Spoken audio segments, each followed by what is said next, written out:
Hey everybody, I'm Dr. Coolwhip and I've got a video about helmet science. Well, actually just kind of perk science for your helmet. So what's the best perk to get in your helmet if you're looking for a role that's really good? So I'll be looking at pump action, heavy lifting, remote connection, hands-on, and an enhanced version of Ashes to Assets to look at what is the most beneficial perk that you can get on your helmet for your build, whether it be in the raid, the strike, like the Nightfall strikes, Gambit, PvP, that kind of stuff. So first off, we're going to be looking at heavy lifting. I don't really have a lot of sword ammo, so I don't really get to go too much into detail with the whole heavy lifting thing, but what I can tell you is that since heavy lifting is required to have heavy ammo, whether that be in PvP, PvE, or Gambit, so on and so forth, it's probably not the one that you want the most.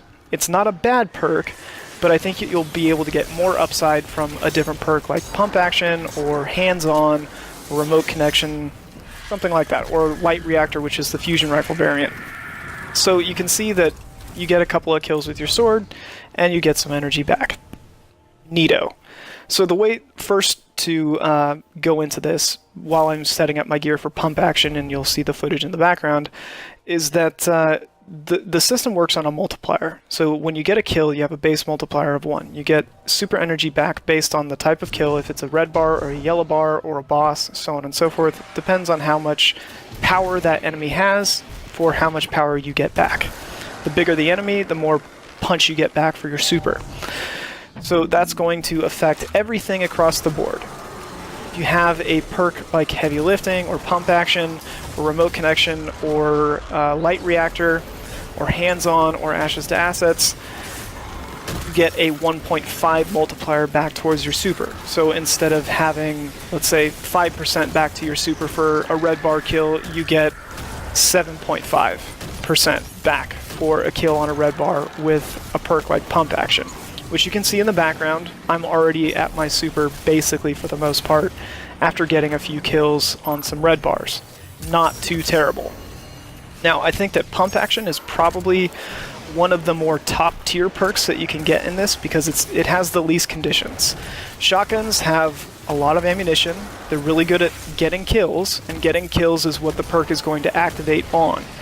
So remote connection is going to give you the same amount of super energy back as something like pump action, but pump action has a lot more uptime because you have the capacity to get more kills with a shotgun in more engagements than you do the sniper rifle.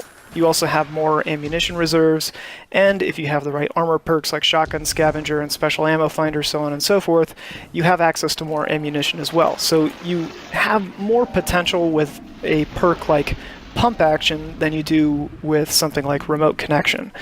Now, light reactor kind of functions similarly to pump action. Light reactor is also on par, I would say, with pump action. Light reactor is the fusion rifle variant, and I didn't go into it because I didn't really need to, because it's very similar and works in and along the same lines as pump action. What it comes down to is how much ammunition you have. That's going to affect your ability uptime for the most part. But the amount of super energy that you get back is going to be the same across the board. It's just dependent on the type of playstyle that you like to favor. Personally, I think that pump action, again, is better than something like remote connection because, again, the weapon is more reliably consistent for ammunition gains and for ammunition usage and for kills to ammunition consumption ratios. So I think for the most part, pump action is definitely something that you want to get your hands on. Which is going to segue me into the next perk that we'll be looking at, which is hands-on, which is the melee version of this. Now, this is a very interesting one. It can be fairly decent in PvP if you have the right build set up for it. If you're using like a sidearm and an SMG that have coffin mag, you can get all your cleanups and refill your magazine with your melee kill and then add a little bit of extra super energy. There's nothing wrong with that. I think that that's a pretty solid build, but for the most part, since you'll be fighting shotguns in the Crucible, your melee is not necessarily the most reliable type of method of gaining your super back for the most part, unless you have like a ranged melee and you're on, like, I don't know, the new Hammer Titan or the new Arc Warlock and stuff like that. I think with those subclasses in particular, having something like hands-on is pretty beneficial. But if you're not on those two subclasses, I think hands-on is probably not as good as something like pump action. And since you will be getting back the same amount of super energy based on the kills that you get with hands-on as you would with pump action, I just think pump action is probably the more reliable perk to have on your helmet. So, after that, we can look at something like Ashes to Assets, which is what is going to be featured after I try and punch as many people as I can next to this public event. But Ashes to Assets has the potential of coming as an enhanced perk, and so does Hands-On, as far as I know. I think Hands-On can come as an enhanced perk.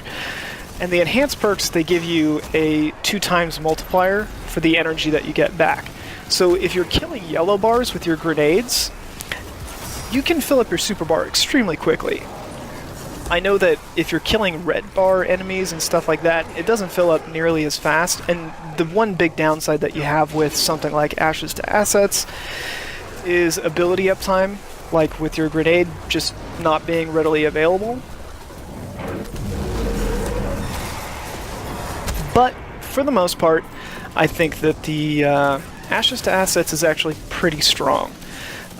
Currently on my gear, I'm using, and I'm setting up for the raid to be using, an enhanced Ashes to Assets in conjunction with an enhanced momentum transfer, which replenishes my melee on the amount of grenade damage that I deal. And since I'm also using the Well of Radiance subclass, allies standing in my rift that are healing, or that I heal or empower with my melee and grenade ability, will recharge my other abilities faster. So, since I'm running a very specific type of build, I will personally be favoring the enhanced version of the Ashes to Assets, just because of the synergy that it has with my particular build.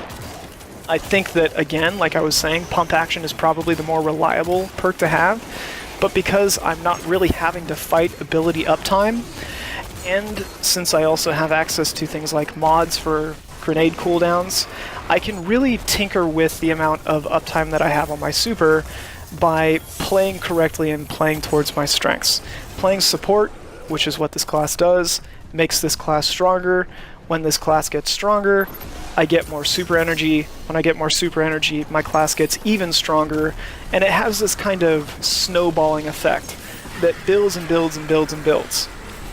And the other thing to keep in mind, again, like I was saying, is that since it's a percentage-based multiplier that you get back from getting kills, the bigger the enemies I drop with my grenade, the more energy I get back. So it's something to keep in mind.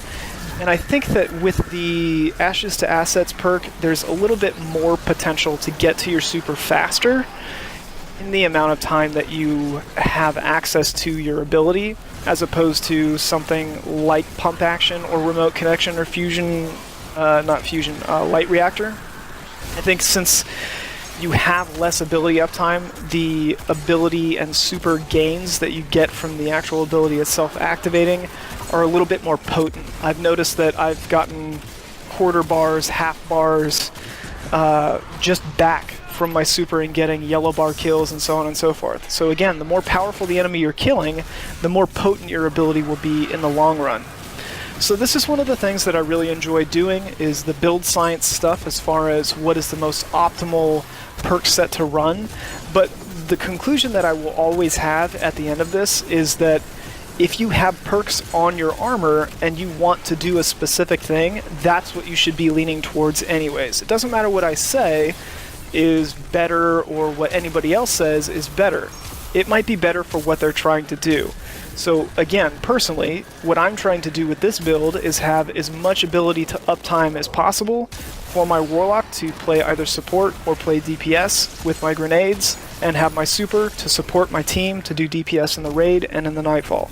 So the enhanced Ashes to Assets perk is going to be more beneficial for me in that one particular case. It's also good for me in PvP because the PvP modifiers are a little bit different for the amount of energy that you get back. I don't think you get as much energy back with the pump action and light reactor and so on and so forth in PvP as you do with something like Ashes to Assets. But again, I could be incorrect there. I haven't fully tested that out. Anyways, thank you for watching. Thank you for viewing. Thank you for the support. Thank you for the appreciation. I hope that you guys find some good gear, that you've got your own interesting builds, you've got some perks that you're happy about, and I'll catch you next time.